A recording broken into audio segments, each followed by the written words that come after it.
স্বাগত খেলাযোগে আপনাদের সাথে আছি আমি ফাইম রহমান। শুরু টেস্ট সিরিজের প্রস্তুতি, পিএসএল জিতে দেশে ফিরলেন নাহিদ রানা। আঞ্চলিক ক্রিকেট কাঠামো বিলুপ্ত, অ্যাডহক কমিটির সভায় সিদ্ধান্ত, বিসিবি নির্বাচনী প্রক্রিয়া শুরু। অব্যবস্থাপনার মধ্য দিয়ে মাঠে গড়ালো ঢাকা প্রিমিয়ার লিগ, তামিমের দুঃখ প্রকাশ, অঘটনের শিকার আবাহনী। বাংলাদেশে বিশ্বকাপ ফুটবল সম্প্রচার নিয়ে অনিশ্চয়তা, বঞ্চিত হতে পারেন বিশ্বের 3/1 মানুষ। 11 বছর পর ভিন্ন পরিচয়ে বাংলাদেশে ব্যস্ত সময় কাটাচ্ছে সকালে ছিলেন চ্যাম্পিয়ন্স ট্রফি জয়ী অধিনায়ক সরফরাজ আহমেদ। কোচ হিসেবে তার পথ চলা শুরু হচ্ছে বাংলাদেশ সিরিজ দিয়ে। শুধু সরফরাজ নয়, 4 জন সাবেক ক্রিকেটারকে নিয়ে কোচিং স্টাফ সাজিয়েছে মেন ইন গ্রিন। আছে ওমর গুল, আসাদ শফিকের মতো পরিচিত মুখ। তাদের অধীনে হোম অফ ক্রিকেটে প্রথমবারের মতো ঘাম ঝরিয়েছে রিজওয়ান শাহীন।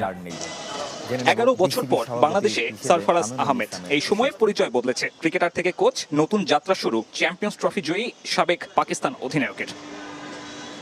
সরফরাজের পাশে থাকা মানুষটাকেও চেনার কথা, ওমর গুল। বল হাতে গতির ঝড় তোলাই পেসার এবার নির্দেশকের ভূমিকায়। শুধু এ দুজন নয়, সদ্য সাবেক হওয়া আরও দুজন আছেন পাকিস্তানের কোচিং স্টাফে।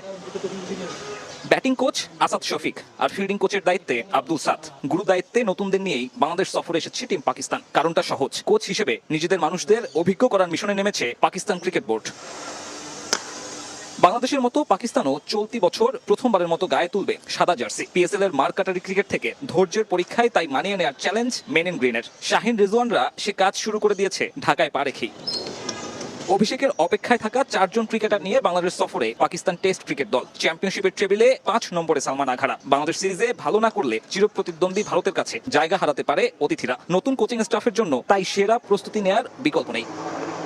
তবে পাকিস্তানের জন্য কাজটা কঠিনই হবে। সবশেষ দেখায় ঘরের মাঠে বাংলাদেশের কাছে হোয়াইট ওয়াশ হয় পাকিস্তান। নিজেদের মাঠে টাইগারদের সামলানো যে আরো বেশি কঠিন, সেটাও মাথায় থাকবে মেন ইন গ্রিনের। সরফরাজের কোচিংয়ে তাই নতুন কিছু করার বিকল্প নেই এই 2 ম্যাচের সিরিজে।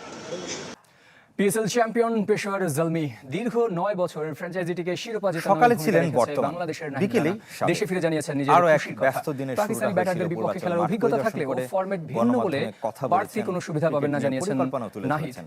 ক্রীড়া প্রতিমন্ত্রীর প্রশংসা ঝরেছে জয় তার করে কণ্ঠে, ফিরলেন কিন্তু নাহিদ রানা, বিকেলেই পিএসএল এর সাথে জানতে পারলেন পাকিস্তানিদের তিনি আর হৃদয়ও। ফাইনালে জেনে নাহিদের নেব সুপারসনিক বিসিবি পারফরম্যান্সে সভাপতি 9 বছর পর আমিনুল ট্রফি জিতল ইসলামের শেষ পেশোয়ার জলমি। দ্বিতীয় দফায় মাত্র 1 ম্যাচের জন্য পাকিস্তান গিয়ে নায়ক বনে গেছেন চাপাই এক্সপ্রেস। আলহামদুলিল্লাহ ভালো লাগছে। টিমের যে আশাটা ছিল সেটা পূরণ করতে পারছি, আলহামদুলিল্লাহ ভালো লাগছে। ঢাকায় ফিরে অবশ্য বিশ্রামের সুযোগ নেই নাহিদের। পাকিস্তানের বিপক্ষে টেস্টের প্রস্তুতি শুরু করে দিতে হবে। বাবর আজমের সাথে এক দলে খেলেছেন পিএসএল এ, তার শক্তি আর দুর্বলতা নিশ্চয়ই কাছ থেকে দেখতে পেয়েছেন টাইগার পেসার।